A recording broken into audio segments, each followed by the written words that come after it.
सोचिए, क्या इंसानियत को बचाने के लिए एक सैनिक को अपनी ही इंसानियत को दांव पर लगाना पड़ सकता है? आज हम हेलो की इसी विशाल और कॉम्प्लेक्स कहानी की गहराई में जा रहे हैं। ये कहानी है एक सुपर सोल्जर की, कुछ पुराने राज की और अपने वजूद को बचाने की एक आखिरी लड़ाई की।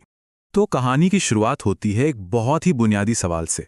ये बात है 26वीं सदी की, जब इंसानियत सितारों तक पहुंच चुकी है। पर सवाल ये है कि आखिर उसका सबसे बड़ा दुश्मन है कौन? देखिए, एक लंबे अरसे तक तो जवाब बिल्कुल साफ था। इंसानियत खुद ही अपनी सबसे बड़ी दुश्मन थी।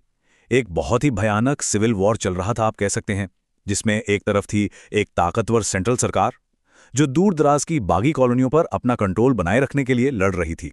तो इस लड़ाई के बिल्कुल सेंटर में है यूएनएससी, यानी यूनाइटेड नेशन स्पेस कमांड। अब ये क्या है?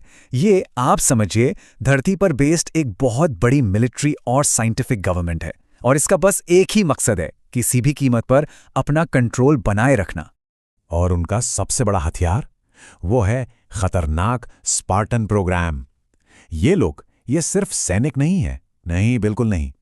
ये तो जेनेटिकली एनहांस्ड सुपर सोल्जर हैं, जिन्हें बचपन से ही ऐसा बनाया गया है कि उन्हें डर का एहसास तक न हो। लेकिन कहानी तब पूरी तरह से पलट जाती है जब स्पार्टन्स को मैड्रिगल नाम के एक प्लैनेट पर एक बगावत को कुचलने के लिए भेजा जाता है। वहीं पर एक नया और कहीं ज्यादा खौफनाक दुश्मन सामने आता है, द कवेनेंट। ये अलग अलग एलियन प्रजातियों का एक बहुत ही कट्टर और मजहबी गठबंधन है, और इनका एक ही मकसद है इंसानियत को जड़ से मिटा देना। ये लोग मैड्रिगल पर इतनी बेरहमी से हमला करते हैं कि वहां सिर्फ एक इंसान जिंदा बचता है, एक जवान बागी जिसका नाम है क्वान हा। तो अब सीन में एंट्री होती है मास्टर चीफ यानी जॉन 117 की। वो अपनी स्पार्टन्स की टीम के साथ कवेनेंट से लड़ने पहुंचते हैं, लेकिन उन्हें जल्द ही ये एहसास हो जाता है कि ये एलियंस सिर्फ तबाही मचाने नहीं आए हैं। नहीं, वो कुछ खास चीज ढूंढ रहे हैं। और वो चीज है एक रहस्यमयी एलियन आर्टिफैक्ट जिसे कीस्टोन कहते हैं। और जैसे ही जॉन उसे छूता है, कुछ ऐसा होता है जिसकी किसी ने कल्पना भी नहीं की थी। वो एक्टिवेट हो जाता है और जॉन के दिमाग में ऐसी यादें भरने लगती हैं जो उसकी हैं ही नहीं। एक ऐसा बचपन जिसकी उसे कोई याद ही नहीं है। पर कहानी का सबसे बड़ा ट्विस्ट तो ये है कि जॉन अकेला नहीं है जिसके पास ये पावर है। कॉवेनेंट के बीचों बीच एक इंसानी औरत है जिसका नाम है मेकी, जिसे पाला पोसा ही एलियंस ने है। और कमाल की बात यह है कि उसके पास भी कीस्टोन को एक्टिवेट करने की वही अजीब शक्ति है। ये जो कीस्टोन है ना, ये जॉन के अंदर कुछ जगह देता है, शायद इंसानियत की वो चिंगारी जिसे कब कब बुझा दिया गया था। और फिर जब यूएनएससी उसे हुक्म देता है कि वो अकेली बची हुई सर्वाइवर क्वान को मार डाले, तब जॉन एक ऐसा फैसला लेता है जो उसकी पूरी जिंदगी को बदल कर रख देगा। वो सीधे सीधे ऑर्डर मानने से इनकार कर देता है। वो बागी हो जाता है। सोचिए, अब वो उसी सिस्टम का दुश्मन बन चुका है जिसने उसे एक हथियार बनाया था। तो अब अपने अतीत के इन टुकड़ों को जोड़ने के लिए जॉन वापस उसी के पास जाता है जिसने उसे बनाया था, प्रोग्राम की क्रिएटर डॉक्टर हल्सी। और वहीं पर उसे एक ऐसा भयानक सच पता चलता है जो उसके पैरों तले जमीन खिसका देगा। और वो सच वाकई बहुत ही भयानक है। स्पार्टन्स कोई वॉलंटियर नहीं थे। उन्हें बचपन में किडनैप किया गया था। उनके असली परिवारों को धोखा देने के लिए उनकी जगह पर नकली शॉर्ट लिव्ड क्लोन रख दिए गए थे, जो कुछ समय बाद मर जाते थे।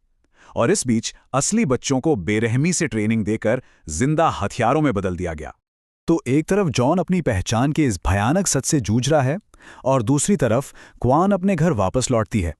लेकिन वो सिर्फ एक बागी सेना बनाने नहीं गई है, बल्कि अपनी विरासत को, अपनी असली पहचान को खोजने गई है। और उसे पता चलता है कि उसका परिवार एक बहुत पुराने राज का रखवाला था, एक ऐसा राज जो शायद पूरे यूनिवर्स का भविष्य बदल सकता है।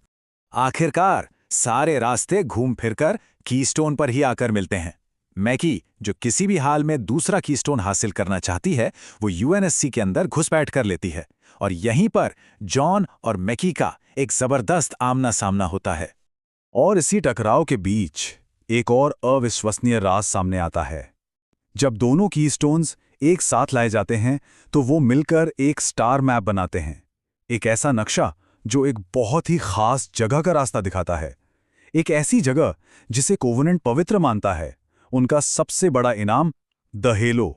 तो अब मेकी एक कीस्टोन लेकर भाग जाती है और जॉन और उसके वफादार स्पार्टन्स उसका पीछा करते करते कोवेनेंट के उस पवित्र ग्रह तक पहुंच जाते हैं। यहां पर अब एक फाइनल बैटल होनी है, एक आखिरी हताश कर देने वाली लड़ाई जहां जीतने की उम्मीद लगभग ना के बराबर है। उस भयानक लड़ाई के बीचों बीच जब उसकी टीम खत्म होने की कगार पर है और जॉन खुद मौत के मुंह में है, तब उसके सामने बस एक आखिरी रास्ता बचता है, एक ऐसा फैसला जिसके बारे में सोचना भी मुश्किल है। उसे एक आखिरी सबसे बड़ा बलिदान देना होगा। उसे अपने दिमाग में मौजूद एडवांस्ड एआई कोर्टाना को वो करने की इजाज़त देनी होगी जिसके लिए उसे असल में बनाया गया था, यानी अपने शरीर और दिमाग पर पूरी तरह से कंट्रोल करने देना। मतलब ये कोई टेम्पररी चीज नहीं है, ये एक टोटल सैक्रिफाइस है अपने दोस्तों को बचाने और मिशन को कामयाब करने के लिए। जॉन को, उस इंसान को हमेशा के लिए खत्म होना होगा। और कोर्टाना कंट्रोल ले लेती है।